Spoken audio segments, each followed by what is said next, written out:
শিক্ষার্থীগণ এবং সাংবাদিকবৃন্দ, আপনারা ইতিমধ্যে আমরা যে কাঙ্ক্ষিত ছাত্র সংগঠনের কথা বলছি তার পটভূমি সম্পর্কে আলোচনা করেছেন আমাদের ছাত্রী।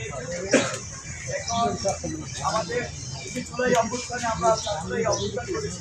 দেখা যাচ্ছে যে জুলাই অভ্যুত্থানে বিগত ফ্যাসিস্ট আমলে যারা বিভিন্ন সময় বিভিন্ন অ্যাক্টিভিজম করত, তারা যেমন চুপচাপ ছিল, একই সাথে দেশের চাষিবাদী যে সিস্টেম সেই সিস্টেমের চাকার তলে পড়ে যারা হলগুলোতে নির্যাতিত হয়েছিল, শিক্ষা প্রতিষ্ঠানগুলোতে নির্যাতিত হয়েছিল বা ছাত্রলীগ তাদেরকে গ্রাস করে রেখেছিল, তারাও কিন্তু একই সাথে এই জুলাই বিপ্লবে বা জুলাই অভ্যুত্থানে অংশগ্রহণ করেছে। আমরা জুলাই অভ্যুত্থান পরবর্তী সময়ে আমরা দেখছি সকল মতামতে শিক্ষার্থীদের মধ্যে এক ধরনের রাজনৈতিক ঐক্য প্রতিষ্ঠা হয়েছে। সেই প্রতিষ্ঠাগুলোতে কমছে বিশ্ববিদ্যালয়গুলোর পর্যায়ে শিক্ষার্থীরা আর কোনো গেস্ট রুম গণরুম কালচার চায় না। বিশ্ববিদ্যালয়গুলোর পর্যায়ে শিক্ষার্থীরা কলেজ সিট শিক্ষা প্রতিষ্ঠানের যারা দায়িত্ব থাকবেন তাদের মাধ্যমে চায়। একই সাথে সারা দেশে এক ধরনের বলা চলে যে রিসার্চ বেস বিশ্ববিদ্যালয় এবং শিক্ষা ব্যবস্থা কিন্তু শিক্ষার্থীরা চাচ্ছে।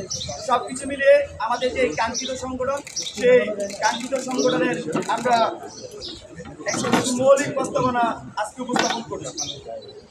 আমাদের মৌলিক প্রস্তাবনাগুলো হলো আদর্শিক বাইনারির কালচারাল দ্বন্দ্বের বাইরে গিয়ে মধ্যমপন্থী ছাত্রলীগের প্রতিষ্ঠা করা, জাতি ধর্ম বর্ণ নির্বিশেষে অন্তর্ভুক্তিমূলক ছাত্রলীগ তৈরি করা, যেখানে পরিচয়ের ভিত্তিতে কাউকে অবমূল্যায়ন করা হবে না। আমাদের জুলাই আগস্ট গণঅভ্যুত্থানের ভিত্তি মূলধারার ছাত্র রাজনৈতিক পরিসরে নারীদের যে অনুপস্থিতি রয়েছে সেটিকে অ্যাডজাস্ট করে নারীর রাজনৈতিক মানস বিনির্মাণ করা, রাজনৈতিক চর্চার পরিবেশ তৈরি করা এবং রাজনৈতিক ব্যবস্থাকে নারীবান্ধব করে তোলার মাধ্যমে নারী পুরুষে নির্বিশেষে সকলের জন্য সমান সুযোগের সৃষ্টি করা, শিক্ষার্থীদের অধিকার আদায়ের প্রশ্নে আপোষহীন ছাত্র রাজনীতির প্রতিশ্রুতি দেওয়া, আদর্শিক বাইনারি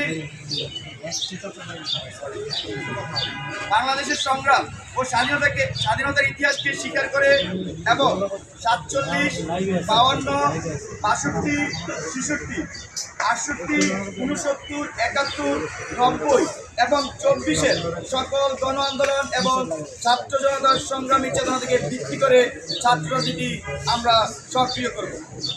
ফ্যাসিবাদকালীন সকল